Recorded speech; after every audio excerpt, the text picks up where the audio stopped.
그리스도께서 죽은 자 가운데서 다시 살아나셨다 전파되었거늘 너희 중에서 어떤 사람들은 어찌하여 죽은 자 가운데서 부활이 없다 하느냐.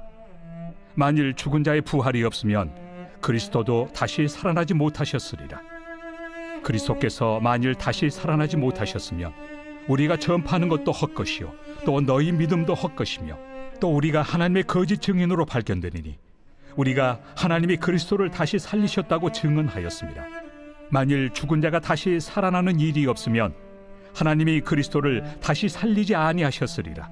만일 죽은 자가 다시 살아나는 일이 없으면 그리스도도 다시 살아나신 일이 없었을 터이요 그리스도께서 다시 살아나신 일이 없으면 너희의 믿음도 헛되고 너희가 여전히 죄 가운데 있을 것이요 또한 그리스도 안에서 잠자는 자도 망하였으리니 만일 그리스도 안에서 우리가 바라는 것이 다만 이 세상의 삶뿐이면 모든 사람 가운데 우리가 더욱 불쌍한 자이리라. 할렐루야. 거룩한 주일 행복한 아침 묵상으로 여러분께 인사드립니다. 우리가 그리스도인이라는 것은 하나님이 세상을 이처럼 사랑하사 독생자를 주셨는데 그 예수 그리스도를 믿고 영접함으로 멸망치 않고 구원을 얻게 된 자들이라는 것입니다. 즉 복음을 듣고 주님을 영접하여 그분의 자녀가 된 것이죠.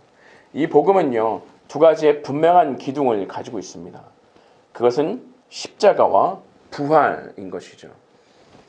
예수님을 마치 제단에 흠없는 어린 양을 잡아 번제를 드려 죄 사함을 받았던 것처럼 그분이 직접 십자가의 죽으심으로 우리의 모든 죄를 사하여 주신 것입니다. 그것만으로 끝이 났다면 예수님은 죽음의 권세 앞에 생명을 다한 한 인간에 불과했을 것입니다. 그러나 예수님께서 십자가에서 죽으신 후에 다시 죽은 자 가운데서 살아나심을 통해 그분이 완전한 인간일 뿐만 아니라 우리의 죄를 능히 사하여 주시고 죽음의 모든 권세를 꺾으신 참 하나님이심을 보여주신 것입니다. 그러므로 복음이란 이 두 가지 기둥이 분명하게 서 있어야 되는 것이죠. 사도행전 속에서 사도들은요, 이 부활의 증인으로서 말씀을 전하고 부활하신 주님을 선포하였습니다.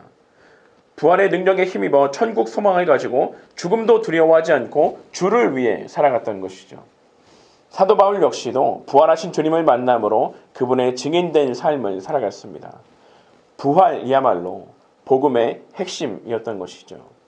예수님이 부활하신 것처럼 그를 믿는 그리스도인 역시도 주님처럼 영광스럽게 부활할 것이란 소망을 가질 수 있게 된 것입니다. 바울 사도뿐만 아니라 모든 사도들은요, 복음의 핵심으로 예수 그리스도의 죽음과 부활을 전했고 부활하신 예수님의 참된 종이었습니다. 고린도 교회 역시 부활의 소식을 들었지만 그들 중 죽은 자의 부활을 믿지 않는 사람들이 있었던 것이죠. 당시 국제적인 항구 도시였던 이 고린도는요, 수많은 종교와 철학이 혼합되어 있던 지역이었고 부활에 대한 다양한 견해가 있었을 것이었습니다. 방언과 같은 신비로운 것들을 추구했던 고린도 교회의 모습을 볼 때 그들은요, 영혼은 선하고 육신은 악하다는 헬라의 이원론적 사상의 영향을 받아 죽은 자의 몸의 부활을 부정하였던 것이죠. 그래서 바울은요, 육체의 부활의 그 중요성을 강조하고 있습니다. 만약 죽은 사람이 부활하신 것이 없다면 예수 그리스도도 부활하지 못하신 것입니다. 만약 그리스도께서 다시 살아나지 못하셨다면 하나님이 그리스도를 다시 살리셨다는 부활의 복음을 전한 그 사도들은요, 하나님 앞에서 거짓을 전하는 자들인 것이죠. 그리고 그 복음도 헛된 것이 되고 마는 것입니다. 사도들이 전한 복음이 헛되다면 고린도 교회가 그 복음을 믿었다고 하더라도 그 믿음도 역시 헛된 것이 되어버리는 것이죠. 그리고 믿음이 헛되다면 복음을 믿음으로써 사함을 받고 의롭다함을 받은 그 효력도 없는 것이 되고 마는 것입니다. 그렇기 때문에 교회는 여전히 죄 가운데 있을 수밖에 없는 것이죠.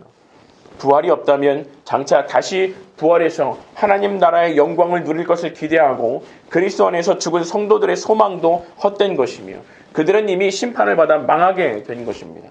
만일 부활이 없고 그리스도 안에 있는 교회가 이 땅에서의 짧은 삶만을 얻었다면 주님의 교회는 모든 사람들 가운데서 가장 불쌍한 사람들이 되고 마는 것이죠.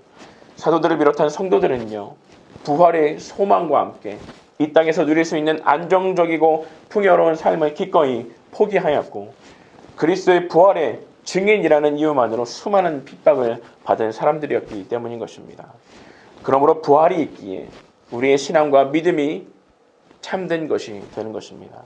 부활이 있기에 우리는 죄사함과 구원을 얻었고 승리를 얻게 되는 것입니다. 부활이 있기에 우리는 이 세상의 삶이 아닌 천국 소망의 삶을 살아가게 되는 것이죠. 그리스도 안에서 구원을 얻은 성도는요, 영혼만 구원을 얻은 것이 아니라 예수님께서 다시 오실 그때에 부활한 몸을 입은 모습으로 구원을 받아 하나님 나라에서 주와 함께 영원한 생명을 누리게 될 것입니다. 이러한 부활에 대한 이해보다 더욱 중요한 것이 있습니다. 그것은 우리가 부활의 증인으로 살아가는 것입니다. 부활의 증인으로 살아가기 위해 사도들은요, 핍박을 견디고 안정적인 삶들을 포기하였던 것이죠. 예수님이 다시 살아나셨다는 것을 분명히 믿었고 그 믿음을 삶을 통해 살아갔던 것입니다. 혹시나 우리의 삶 가운데 부활의 증인으로서 살아간다고 하면서 풍족하고 아쉬울 것이 없는 삶, 그것만을 추구하고 있다면 우리는 과연 주님의 증인으로서의 삶을 살아가고 있는지를 돌아보아야 될 것입니다. 그리스도인이기 때문에 때로는 손해를 보고 불이익을 당한다고 할지라도 우리의 신앙과 믿음을 지키며 참된 증인의 삶을 살아가는 천하천국의 모든 성도님들이 되시기를 예수님의 이름으로 축복합니다. 함께 기도하겠습니다. 사랑과 능력의 주님, 우리를 사랑하사 십자가의 죽으심으로 대속의 은혜를 허락하여 주시고 다시 죽은 자 가운데서 살아나심으로 모든 믿는 자들의 증거요 능력이 되어주심에 감사를 드립니다. 주님의 참된 부활의 증인으로서 세상에 흔들리지 않는 믿음으로 살아가는 거룩한 하나님의 성도가 되게 하여 주옵소서. 예수님의 이름으로 기도합니다. 아멘.